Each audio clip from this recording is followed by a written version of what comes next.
Un homme gagne 115 millions. 3 semaines plus tard, il disparaît. Plus aucun signe.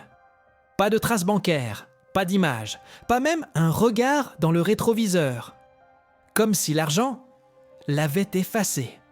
Ce n'est pas une fiction. En 2011, au Royaume-Uni, un homme valide un ticket Euro Millions et décroche l'un des plus gros jackpots jamais enregistrés. 115 millions de livres. La presse s'agite, les curieux spéculent. Mais très vite, le silence s'installe. Aucun nom, aucune image. Normal, direz-vous, les gagnants ont le droit de rester anonymes. Pourtant, un détail trouble les journalistes. Même ses proches n'ont plus de nouvelles. Une voisine affirme qu'il aurait quitté sa maison en pleine nuit. Un camion aurait été aperçu vers 3 heures du matin, moteur coupé, phares éteints. 3 jours plus tard, la maison est vendue. Paiement en liquide. Aucun agent immobilier ne veut commenter.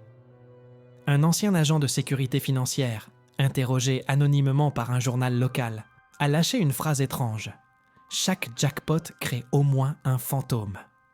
Et ce n'était que le début, car ce que vous allez découvrir jusqu'à la fin pourrait bien changer votre vision de la chance et du hasard. Ce genre d'histoire vous intrigue autant que moi? Alors pensez à vous abonner et à activer la cloche. Ici, on explore ce que d'autres préfèrent oublier. En enquêtant sur cette affaire, certains internautes ont tenté de recouper les rares indices disponibles. Ils ont fouillé les actes notariés, les changements de propriété, les bases de données publiques. Résultat, néant. Même les opérations bancaires liées à l'encaissement du ticket restent invisibles. C'est légal, certes, mais inquiétant. Un utilisateur de forum a partagé cette hypothèse. Et si on lui avait proposé une nouvelle vie? Entièrement neuve. À une seule condition, tout abandonner. Ça paraît fou, mais pas tant que ça. Certaines entreprises spécialisées dans la gestion de fortune proposent aujourd'hui des services radicaux. Effacement numérique, changement d'identité, exil organisé. On les appelle les architectes de l'effacement. Pour des clients très fortunés, ils construisent un anonymat absolu. Aucun lien avec le passé. Aucun retour possible. Un départ final. Et s'il en avait fait partie? Mais il n'est pas seul. Ce cas en cache d'autres.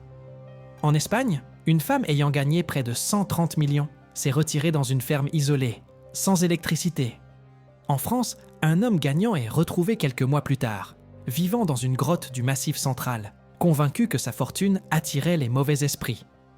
Une autre gagnante aurait disparu avec ses enfants, coupant tous les liens, volontairement, définitivement.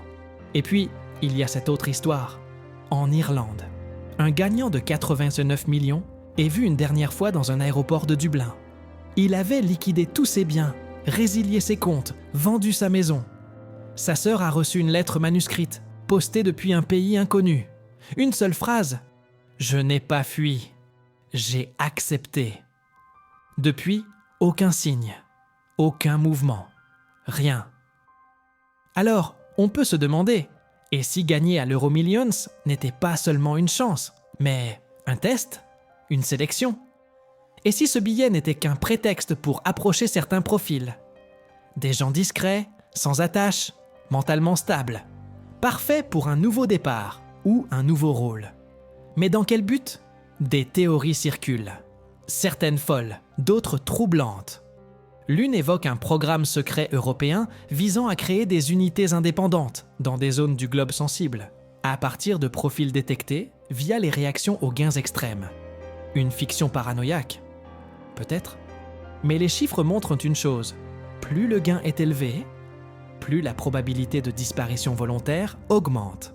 Et si la vraie question n'était pas « où est-il passé ?», mais « que savait-il avant de disparaître ?» Parce que parfois, on ne fuit pas les autres. On fuit ce qu'on a vu ou compris. L'argent, dans de telles proportions, agit comme une loupe. Il révèle les peurs, les obsessions, les fêlures. Certains gagnants développaient des TOC, des troubles du sommeil, une paranoïa extrême. L'un d'eux a avoué se sentir traqué par une force invisible depuis le jour du tirage. Un autre a écrit dans son journal C'est comme si j'avais signé un pacte et que je ne savais pas avec qui. Mais ce qu'on ne dit jamais, c'est que devenir riche soudainement, c'est perdre tous ses repères. Le regard des autres change.